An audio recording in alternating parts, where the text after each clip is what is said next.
김성호 목사님께서 그리스도의 마음을 본받기라고 하는 주제로 설교해 주시겠습니다.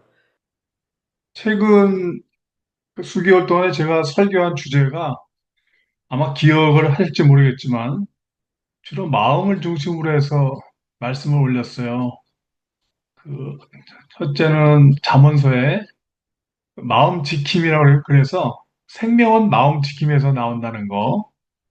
그리고 지난달에는 그 마음을 새롭게 해서 변화를 받기 했는데 제가 설교를 준비하면서 이제는 그리스도의 마음 본받기 이 결론을 좀 말씀을 드리면은 그동안 그 설명드렸던 내용하고 좀 잘 이어지겠다 해서 제목을 좀 정해봤습니다.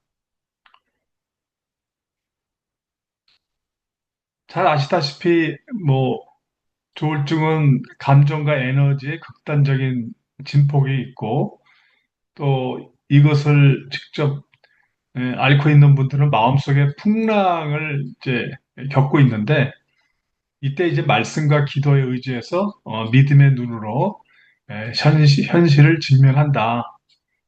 어, 여기서 믿음이라는 것이 다시 한번 이제 강조가 되는 거죠. 그 감정의 롤러코스터를 경험할 때 마음속에 휘몰아치는 그 영혼의 파도를 초래시키는 그 자아 중심적인 그런 세계에 우리가 매몰되지 말고 그 믿음과 의식 수준을 높여서 우리 내면 가운데 그 성령의 임재가 통치가 이루어지도록 마음을 하나님께 순간적으로 그냥 전부 맡기면 어떨까? 이게 쉽지가 않은 거지만 우리의 또 도전 과제가 되는 거죠. 또 이건 또 평생 동안 그 그리스도인이 이제 이 본향에 갈 때까지 우리가 해야 될 마음 자세 아닌가 생각을 합니다. 그래서 자신을 향한 그 예수님의 마음을 본받아서 자신의 감정을 절제하고 또 생각을 비워서 하나님께 복종시키는 이런 그 생각의 훈련, 생각의 연습 이런 걸 통해서 이제 스스로 어, 그 치유의 능력을 경험하자 이런 내용을 가지고 은혜를 나누겠습니다. 마음이라는 거를 준비하다 보니까 제가 뭐 오랫동안 이제 읽는 그 뭐 여러분들 잘 아시는 생텍쥐베리의 어린 왕자 잘 아실 거예요. 여기에서 보면은 이제 그 마음으로 보아야 잘 보인다. 중요한 것은 눈에 보이지 않는다. 그 사실은 우리 육신의 눈에 보이는 거하고 보이지 않는 거. 그래서 우리 눈에 보이는 것들이 보이지 않는 성령의 역사라는 걸 우리가 그 깨달아가는 과정이 또 뭐 철러 역정의 어떤 그런 여정 아닌가 그런 생각도 들어가고요. 그래서 일단 잘 보려면은 제대로 보려면은 그것에 대한 본질이나 실체를 보려고 그러면은 이제 마음으로 보아야 한다고 생테즈베리가 강조하고 있죠. 진실한 가치나 사랑이나 본질은 어떤 이성이나 육신의 눈이 아니고 마음으로 느껴야 볼 수 있다는 그런 의미가 되고 그래서 성경에서도 계속 이제 강조하는 게 외모보다는 마음의 중심을 또 하나님께서 강조하시고 하나님을 보시는 관점은 항상 우리의 마음을 중심을 보는 반면에 우리들은 어차피 눈에 보이는 겉으로 보이는 외모나 뭐 사회적 지위 이런 것들을 이제 먼저 보게 되는 게 우리들의 그 현실이죠. 그래서 거칠애가 아니고 본질적인 것을 알아보는 이런 능력은 결국 마음에서 비롯된다고 저자가 강조하고 있고 그리고 이제 중요한 거는 눈에 보이지 않는다. 그러니까 사랑이나 우정이나 책임이나 진심 같은 것들은 감지는 되지만 우리가 느낄 수는 있지만 보이지 않는 것이 이며 또 이것이 삶 속의 가장 중요한 요소임을 이제 강조하는 거죠. 여기서 이제 어린 왕자가 여우하고 대화를 하는데, 예, 이제 너는 내 장미꽃을 위해 시간을 들였기 때문에 장미꽃이 너에게 그토록 소중한 거야. 그러니까 시간을 들인다는 게 참 중요한 것 같아요. 그러니까 우리가 사람을 상대하는 것, 사람을 사랑하는 것, 이것이 어떻게 보면은 좀 굉장히 단순할 수도 있어요. 근데 그 사람을 사랑한다 그러면은 그 사람하고 같이 시간을 보내주는 거죠. 그래서 그 사람의 속사정도 듣고 감정도 들으면서 이제 그 사람의 고통이 어떠한지를 이제 공감하는 그런 시간이 많이 보내면은 이제 서로 이제 사랑하게 되는 그런 게 우리 그 일상의 경험이겠죠. 그래서 이 마음은 이제 눈에 보이지 않는데 마음이 참 중요하다. 그런 것들을 생트지베리가 다시 한번 강조하고 있고 제가 마음을 설명하면서 이제 의식이라는 거를 그, 그 설명드린 적이 있어요, 전에. 그래서 마음이 뭐냐고 물어보면은 마음은 생각과 감정과 기억과 의지를 포함하고 있고 의식이 있어야 자기 자신을 바라볼 수 있고 또 타인을 볼 수 있고 또 세계를 인식하고 그 인식에 대해서 내가 이제 이해하는 능력, 아는 능력이 의식이라고 합니다. 성경에서 이 의식이라는 거는 뭐 영이라든가 눈이라든가 빛이라든가 진리라든가 생명 이렇게 다양한 표현을 하고 있는데 이것에 대한 그 본질은 이것에 대한 의미는 영적 깨달음이고 결국 이 의식을 통해서 이제 내면의 상태를 인식할 수 있는 거죠. 그래서 이 순간 나의 생각이나 감정이나 어떤 의지를 이제 내가 깨달을 수 있는 거는 지각할 수 있고 인식할 수 있는 거는 의식이라는 거죠. 그래서 성경에 보면은 이제 마음이 청결한 자는 복이 있나니 그들이 하나님을 볼 것이요. 이때 이제 마음이 청결하다는 의미는 의식이 맑다는 걸 얘기하고 있는 거죠. 그러니까 의식이 깨어 있고 맑아야 하나님을 인식할 수 있고 경험할 수 있다는 거죠. 그래서 의식이 깨끗하고 의식 수준이 높은 거를 이제 지향하고 있고 제가 보기에는 지향 수준이 높으면은 결국 의식 수준도 높고 의식 수준과 신앙 수준하고 비례되는 것 같아요. 그래서 의식의 상태가 이제 빛과 어둠을 결정하는데 이 빛이라고 그러면은 우리가 잘 알다시피 깨달음이나 진리에 해당되고 어둡다고 하면은 이제 무지나 하나님의 관계가 이제 깨진 분리되는 뭐 그런 거를 이제 의미해서 마태복음 6장 23절에 보면은 너희 속에 있는 빛이 어두우면은 그 어둠이 얼마나 더하겠느냐. 그러니까 우리 안에 그 성령님이나 말씀의 빛이 우리 내면을 비춰줘야 우리를 우리 자신이 어떤 상태인지 인식할 수 있고 깨달을 수 있고 그리고 내 내면의 상태가 어떤지 이제 알 수가 있는 거죠. 그래서 요한복음에 예수님께서는 진리가 알지니 진리를 알지니 진리가 너희를 자유롭게 하리라. 이때 진리는 이제 예수님을 말씀하고 계시죠. 로고스, 또 진리, 말씀, 예수님 이런 것들이 다 성경에서는 표현만 다르지 결국에는 예수님을 가리킨다는 것을 우리가 너무나 잘 알게 되는 거죠.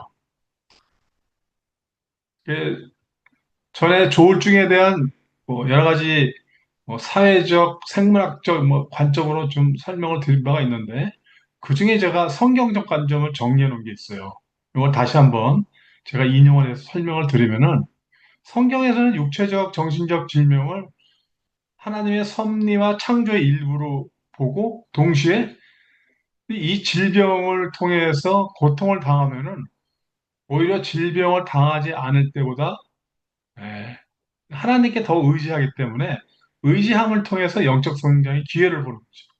그러니까 성경에서는 고통이나 질병을 개인적인 죄로 보지 않는 게 요한복음에 명확히 나와 있어서 예수님께서는 날 때부터 그 맹인에게 이제 죄 때문에 속용이 된 것이 아니라고 명확하게 말씀하는데도 불구하고 우리는 교회 내에서나 또 우리가 이제 남들이 이렇게 그 조울증을 앓게 되면은 먼저 이제 선입견을 갖게 되잖아요. 아, 죄 때문에 그런 거 아니야? 부모의 죄 아니야? 또 본인의 또 무슨 죄가 있어서 그런 거 아니야? 자꾸 이렇게 먼저 이렇게 선입견을 갖는 경우도 많고 또 고직한 선교사님의 그 정품교회 책을 보면은 뭐 그런 것들이 이제 그 조울증에 대한 편견 그래서 그게 통상적으로 우리가 많이 갖고 있는 그런 선입견, 편견, 고정관념인 것 같아요. 그래서 그런 것들을 이제 성경 말씀을 가지고 이제 조울증을 바라다 보는 것이 매우 중요하다. 그래서 이 조울증을 경험할 때 자신의 그 연약함을 고백하고 인정할 때 오히려 하나님의 은혜가 함께하는 거죠. 그러니까 만약에 조울증을 겪지도 않고 하나님을 믿지도 않는 사람이라 그러면은 자기 연약함을 고백할 수가 없죠. 예. 그래서 바울은 이제 이런 자신의 가시, 이 가시라는 게 바울이 경험했던 육체적, 정신적 고통의 상징을 얘기하고 있는데, 예, 그가 이제 그렇게 기도하면서도 하나님은 그 자기의 약함 속에서 능력이 온전해진다고 이제 말씀하고 계시는 거죠.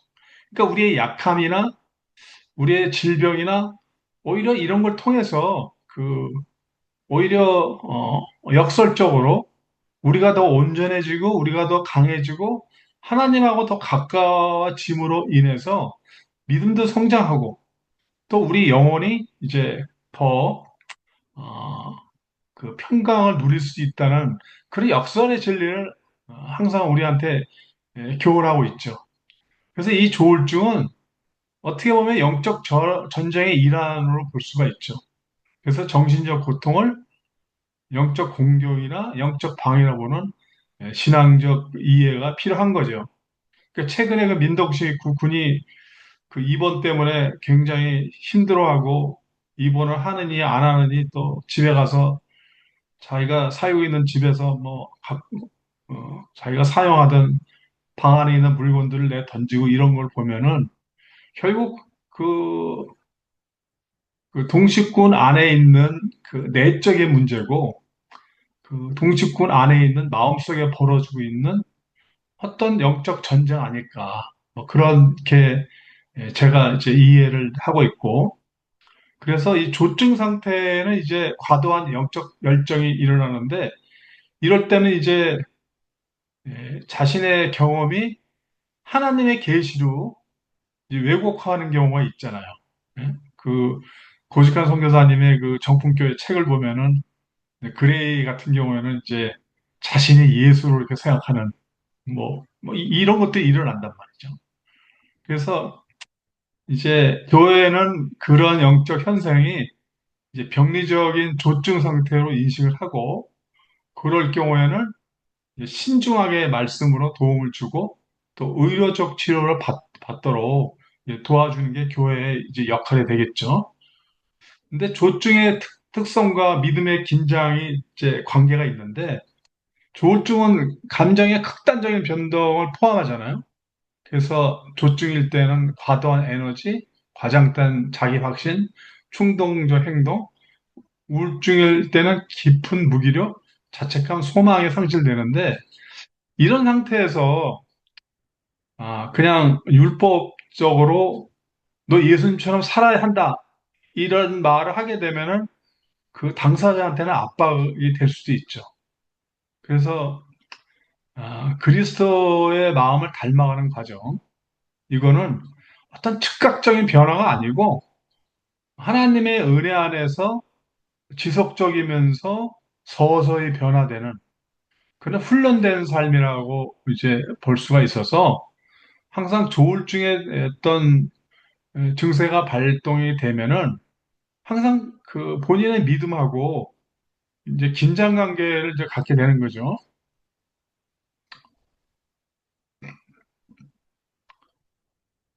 이것도 지난번에 제가 설명드린 내용을 다시 한번 또 재인용합니다. 흔들리는 마음과 고요한 하나님의 생각. 조울증을 겪는 많은 분들은 내면에 많은 폭풍을 경험합니다.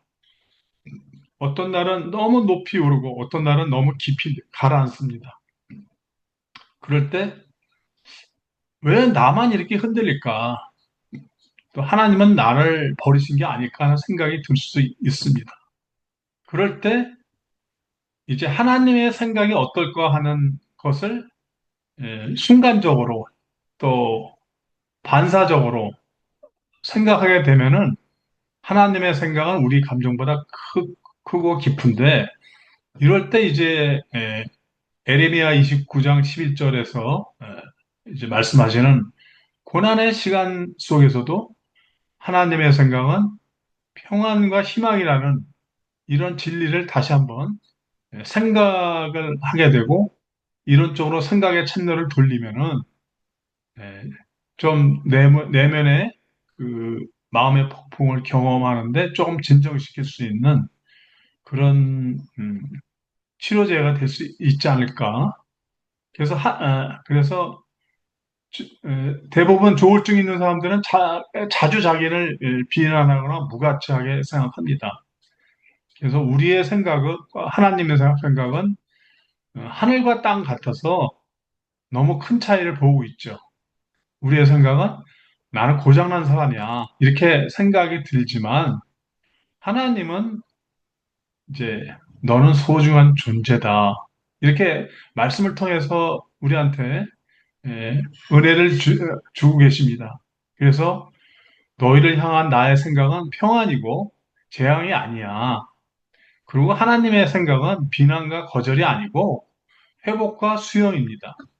어찌 예수 그리스도가 우리 죄를 위해서 죄 없으신 분이 십자가에 죽기까지 우리를 위해서 그렇게 우리를 사랑하셨는데 하나님께서 우리를 뭐 우리가 좀 조증이나 우울증 왔다고 해서 하나님이 우리를 사랑하지 않으시고 버릴 분은 아니시잖아요.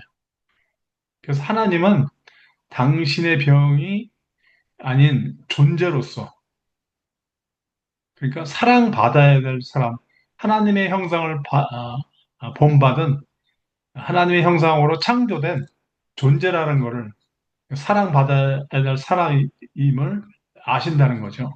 이거를 이제 우리가 믿고 따르고 이해하고 순종해야 되는 거죠.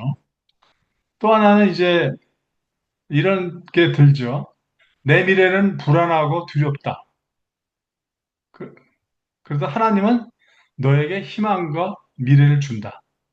그러니까 우울기에 빠지면 내일이 너무 두렵고 미래가 진짜 불안하죠. 그리고 조증이 오게 되면 현실 감각을 또 잃어버리게 되죠. 그래서 하나님은 미래를 너에게 미래와 희망을 준다. 내 기분은 흔들릴 수 있지만 하나님의 뜻은 변하지 않는다. 하나님은 당신의 어지러운 생각에서도 여전히 희망을 준비하고 계십니다. 자, 또 하나는 나는 하나님을 감당할 수 없다와 하나님을 너를 감당한다는 이 큰 간격이 있죠. 마치 이 스펙트럼이 너무 넓어서 이거는 뭐 이 간격이 좁혀질 수 없는 것처럼 느껴질 수 있죠. 그래서 감정의 기복이 클수록 하나님께 나아가는 것이 매우 부담스럽게 느낄 때가 있습니다. 그러나 하나님은 조건을 요구하지 않습니다. 수고하고 짐진 자들아 다 내게로 오라. 내가 너희를 쉬게 하리라. 이 말씀을 붙잡고 하나님께 나가면 되겠고 하나님은 우리의 중심, 마음의 가장 깊은 곳을 보시고 우리는 사람의 외모를 보지만 하나님은 마음의 중심을 보시는데 조울증의 감정 바깥이 아니라 조울증을 경험하고 있는 조울증으로 인해서 신음하고 있는 예, 그 가운데서도 하나님은 우리를 안고 계신다는 것을 이제 믿음의 눈으로 그 경관 믿음의 기초 위에 하나님께 나가면 이제 되겠습니다. 그 제가 키에르케고르를 굉장히 대학교 1학년 때부터 이분의 책을 많이 읽었는데 이분이 뭐 유신론적 실존주의라 뭐 그런 닉네임이 붙어 있는데 저한테는 그거보다는 오히려 이 사람은 진정한 신앙인이구나. 다시 한번 확인하게 됩니다. 그래서 이 키에르케고르가 그 한 말이 가장 깊은 절망은 자신이 아닌 다른 사람으로 사는 것이다. 그러니까 자기가 자기 자신으로 살아야 되는데 다른 사람으로 살아가는 게 이게 큰 절망이라는 거죠. 그래서 이 사람이 얘기하는 절망은 자기 주체적으로 살지 못하고 향락이나 세속적 가치나 타인의 기준에 의존하는 것. 그렇게 사는 사람이죠. 이게 절망이라는 거죠. 어떤 감정적으로 뭐 갑자기 뭐 재산 손실이나 암이 또 걸려가지고 어떤 감정적인 이런 차원의 절망이 아니고 자기 자신으로 살지 못하고 다른 사람으로 사는 게 절망이라는 게 이 사람이 보는 절망입니다. 그래서 인간의 실존에 들어가면은 항상 우리는 태어나서 죽을 때까지 BC들이라고 그러죠. birth, choice, death. 그러니까 태어나서 죽을 때까지 우리 계속 초이스만 하다 가잖아요. 선택만 하다 가잖아요. 그래서 이것이냐 저것이냐 끊임없이 고민하는 인간 고유의 존재 방식을 이제 이분은 불안이라고 얘기를 하고 있습니다. 그래서 마지막으로 이제 신앙이라는 게 뭐냐? 일단 진리 앞에 섰을 때 내가 참 흠이 많다. 내가 참 죄가 많다. 하는 자기 인식으로부터 출발해서 이제 언젠가 인간이 이제 의식이 떠나서 육신의 생명이 이제 없어지는데 언젠가는 하나님 앞에 단독자로 서는 것을 이제 대비하는 게 신앙이다.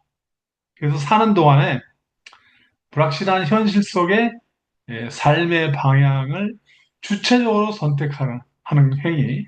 그러니까 내가 나로서 선택하는 거지 어떤 타인이나 제도나 어떤 윤리나 이런 도덕적인 기준에 내가 휘둘리지 않고 내 스스로 주체적으로 이제 선택하는 행위가 이게 신앙이다 이렇게 이분은 보고 있고 이 키에르케고르를 이제 바라다 보면서 어, 그 나로 존재하는 용기라는 책을 쓴 폴 틸리 천재적인 신학자입니다 이분이 신학계에서 3대 천재를 꼽으라고 그러면은 그 중에 한 사람이 폴 틸리인데 이 사람이 키에르케고르 철학에 매료돼가지고 책을 쓴 게 이제 나로 존재하는 용기입니다. 이게 보면은 불안부터 신앙, 사랑에 이르는 7가지 주제로 집필을 했는데 불안과 절망은 뭐냐? 이 사람이 보는 불안은 인간이 자유를 인식할 때 느끼는 감정이다. 그 절망은 자신이 되기를 거부하거나 자신이 누구인지를 모를 때 생기는 상태로서 절망은 죽음에 이르는 병이다. 또 이분은 이제 진정한 자아와 단독자, 이 단독자는 키에르케고르하고 같은 의미로 이분은 썼고, 그래서 개인이 진정한 자기 자신, 자기를 찾기 위해서는 사회나 타인의 기대에서 벗어나 단독자로서 하나님 앞에 서야 되고, 이는 자신만의 내면적인 진리를 추구하는 것을 의미하는 거죠. 그래서 단순한 종교적인 믿음이 아니고 개인의 그 어떤 실존을 직면해서 하나님과의 관계를 통해서 자기 자신을 찾아가는 진정한 자아를 찾아가는 과정이다. 그래서 윤리는 믿음을 바탕으로 한 삶의 실천이고 개인이 자기의 존재를 책임지고 살아가는 것을 다시 한번 이제 강조하고 있는 거죠. 그래서 이게 제가 설명을 드리다 보니까 이제 본문이 지금 처음 나오네요. 예. 앞으로는 그, 좀 빨리 진행할 수 있을 것 같아요. 예. 이제 빌립보서 2장 5절에서 8절까지 본문의 말씀, 그리스도의 마음을 품으라는 거죠.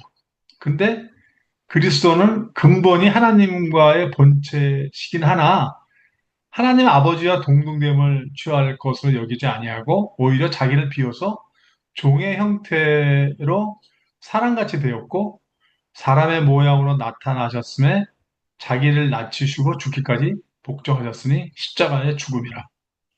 그래서 이 본문이 그리스도의 마음을 참 잘 나타내는 성경 본문인데 풀어서 설명하면은 예수님의 마음은 자기를 낮추신 저 높고도 높은 하나님이 인간의 모습으로 내려온 겸손. 그 다음에 하나님 아버지의 뜻에 따라서 또 성령의 인도하심을 따라서 죽기까지 이제 복종하시고 또 하나님이시긴 하지만 자기를 비워서 하나님의 형체를 내려놓는 자기 비움. 그래서 이제 타인을 위한 이제 희생, 우리 죄를 짊어지심. 이제 예수님의 마음이 이렇게 네 가지가 되는 거죠. 그래서 제가 즐겨 부르는 찬송이 507장 주님의 마음을 본받는 자인데 1절에 보면은 험악한 세상을 이길 힘은 하늘로부터 내려온다는 거고 그리고 내 눈에 안 보이고 그 음성이 내게 안 들려도 내 영혼이 날마다 주를 만나서 신령한 말씀을 내가 늘 배우는 거고 또 어렵고 힘들어도 내 마음에 불평이 없어지는 거는 십자가의 고난을 이겨내신 주님의 마음을 내가 본받으려고 하는 의지가 있기 때문이다. 그래서 이제 예수님이 재림하실 때 우리도 변화돼서 주님의 빛나는 형상을 다 보면서 주님을 찬양한다는 이 507장의 가사 내용을 보면은 주님의 마음을 담는 과정이 어떤지를 좀 우리가 엿볼 수가 있죠. 어, 그래서 이것도 전에 설명드린 내용인데 하나님의 생각 안에 안식하라. 우리의 생각이나 감정이 불안정하고 들쑥날쑥하지만 하나님은 어제나 오늘이나 내일이나 영원히 동일하신 분이라는 것을 우리가 깨닫고 평안과 희망을 항상 주시려고 하는 하나님의 그 마음을 우리가 알면 좋을 것 같습니다. 그래서 나는 고장난 존재가 아니다. 하나님의 작품이다. 이런 믿음을 붙잡고 힘들 때는 나 자신을 자책하거나 정죄하지 말고 말씀을 따라서 자기 생각을 멈추고 하나님 생각을 이제 기대는 거죠. 그래서 꾸준한 치료와 더불어서 하나님 말씀을 묵상하는 영적 루틴이 시편이나 기도문을 통해서 이제 실행하시면 되겠고 또 성령의 인도하심 하나님 말씀에다가 성령의 인도하심이 있어야 말씀을 우리가 제대로 깨닫잖아요. 그래서 의식의 확장이라는 것은 성령의 인도하심, 거듭남, 성령, 인도하심, 이제 지혜, 의식의 기본적인 변화는 근본적인 변화는 거듭남이다. 의식은 성령의 빛 아래서 성숙해진다. 성령이 오시면은 성령님이 모든 진리 가운데 인도한다는 요한복음 말씀도 있고요. 그 다음에 성화에 대한 얘기, 의식의 갱신, 영적 변화를 어, 수반하죠. 오직 마음을 새롭게 하면서 변화를 받으면은 의식 수준이 높아지고 그 높은 수준으로 가면은 성령의 열매를 맺을 수 있다. 이제 본론 이제 넉 장인데 내용은 길지 않습니다. 그러니까 그리스도 마음을 본받기 위해서 네 가지가 있는데 첫 번째는 자기의 상태를 인정하고 수용하는 겁니다. 예수님은 아픈 자를 정죄하지 않았습니다. 나는 병이 있다. 그래서 은혜가 더 필요하다. 내 감정이 진리보다 앞서지 않도록 신앙과 감정을 분리해서 바라다보는 훈련이 필요합니다. 내가 힘들고 어려울 때 내 영혼아 어찌하여 낙심하며 어찌하여 내 속에서 불안해하는고 내가 나 자신에게 이런 말을 해줘야 됩니다. 두 번째 그리스도의 마음을 본받는 것은 예수님의 마음을 기도를 통해서 매일 구하는 거죠. 감정을 없애는 것이 아니고 그 안에서 예수님의 시선을 예수님의 나를 바라다보는 관점, 시선, 어, 이런 초점을 내가 초대하는 거죠. 그러니까 조증일 때는 자제할 수 있는 지혜와 절제를 달라고 예수님의 지혜와 능력을 이제 구하는 거고, 우울증일 때는 내가 나 자신이 보기에도 혐오스럽고 참 형편없어 보이는데, 그럴 때 이제 자비하신 하나님의 시선을 나한테 달라는 거죠. 그래야 내가 나 자신을 인정해 줄 수 있고 사랑할 수 있죠. 그리고 내 마음이 흔들릴 때마다 예수님, 당신의 겸손과 평안으로 날 덮으소서. 이거는 이제 호흡기도 형태로다가 짧게 한 몇 초간 기도하면 될 것 같습니다. 그 다음에 이제 공동체 안에서 감정을 나누기. 사실 아들남 공동체가 참 강력하고 은혜스럽고 우리 당사자 치유에 아주 효과적인 거는 공동체 안에서 감정을 나눌 수 있다는 거죠. 그 예수님은 혼자 계시지 않고 제자들과 함께 했죠. 혼자 싸우려 하지 말고 믿음의 친구와 상담자의 감정을 나눠서 그 팀워크를 이루어서 이제 자기의 질병을 이제 대하고 질병에 대해서 이제 그렇게 투쟁하면은 이제 더 효과적이 되는 거죠. 그리고 내가 뭔가 뭐 불편한데도 괜찮은 것처럼 가면을 쓰지 말고 그렇게 생활하면은 병이 더 깊어지죠.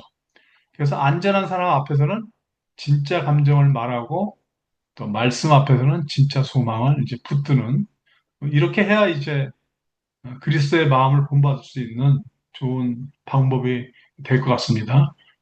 그래서 마지막으로 이제 우리가 잘 아는 것처럼 전문적인 치료를 병행하고 무슨 상황에서도 신앙적으로 이제 해석하는 거죠. 그리스도의 마음을 담는다고 해서 약을 끊거나 치료를 거부해서는 안 됩니다. 하나님은 의사와 약을 통해서 또 일하시기도 하죠.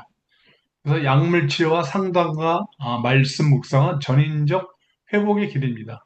신앙은 고통을 제거하는 것이 아니라 고통 가운데 하나님의 목적을 발견하는 것입니다. 더욱더 복음에 깊이 뿌리를 내려서 어, 이제 조울증은 자기 자책과 자기 확신이 왔다 갔다 하는데 복음은 말합니다. 내가 최고이기 때문에 사랑한 것이 아니라 너는 아무것도 아니어도 내가 너를 사랑한다 하는 하나님의 말씀을 새기고 기억하고 또 힘든 마음의 상태에 있을 때 더더욱 이 말씀을 이제 붙잡아야 되는 거죠. 마지막으로 예수님의 마음은 조건 없는 사랑과 자기 비움과 섬김입니다. 이 사랑을 받아들일수록 우리는 예수 그리스도의 마음을 닮아갈 수 있습니다.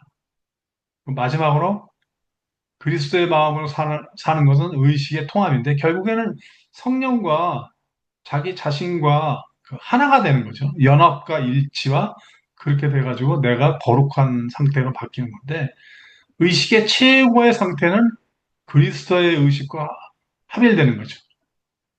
그리고 자아를 넘어서 하나님과 일치되는 의식 상태는 갈라디아서 2장 20절 이제 내가 사는 것이 아니고 내 안에 그리스도께서 사는 것이다.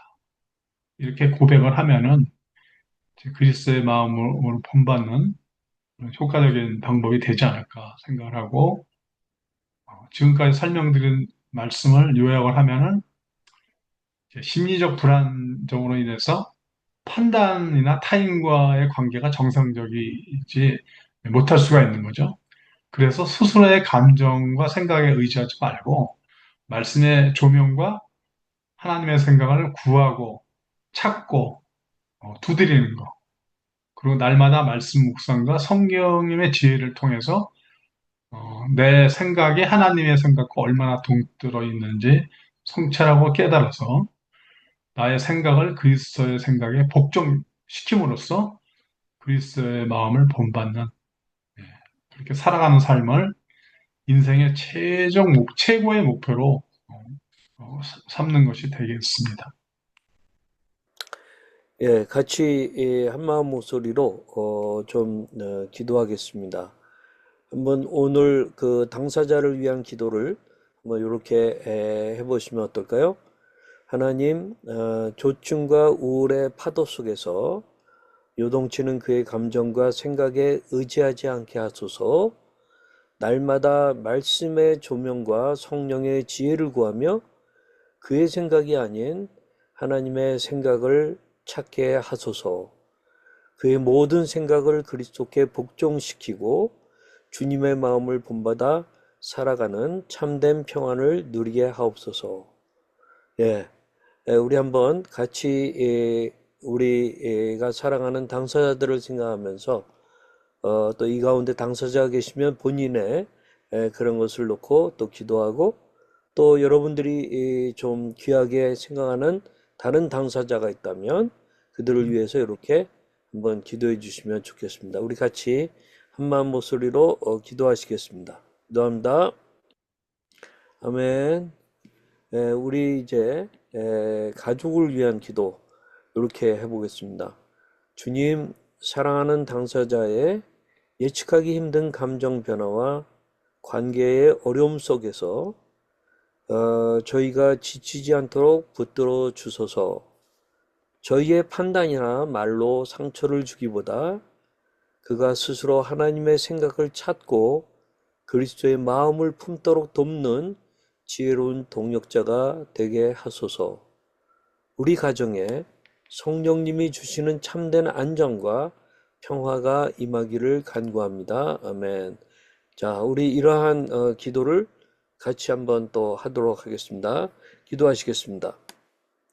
아버지 하나님, 이 시간에 우리가 그리스도의 마음이 우리의 어떤 그런 뇌에서 일어나는 그런 생각들 또는 호르몬에 의해서 일어나는 그런 생각들과 다르고, 또 우리 하나님께서 주시는 그런 하나님의 기뻐하시는 뜻, 또 이 거룩하신 뜻이 또 있는 것을 우리가 배웠습니다.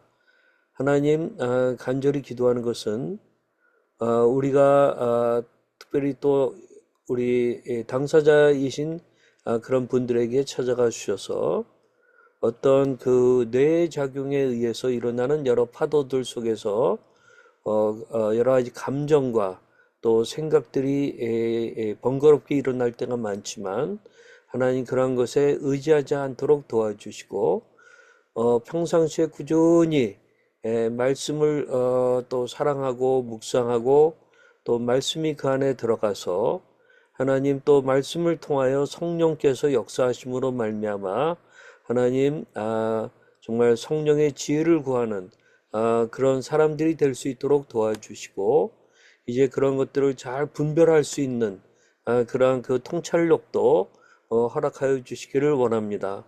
그래야 깊이 다운됐었을 때도 하나님 아버지 정말 좌절하고 낭망하지 아니하고, 정말 그리스도의 어떤 그러한 마음을 갖고 동참해 주시는, 또한 함께 공감해 주시는 그 예수 그리스도, 찾아와 주신 그런 예수 그리스도, 그분을 붙잡고 또 그분의 마음을 우리가 알면서 위로받을 뿐만 아니라 또 일어날 수 있도록 이끌어 주시기를 간절히 바라옵고 기도합니다.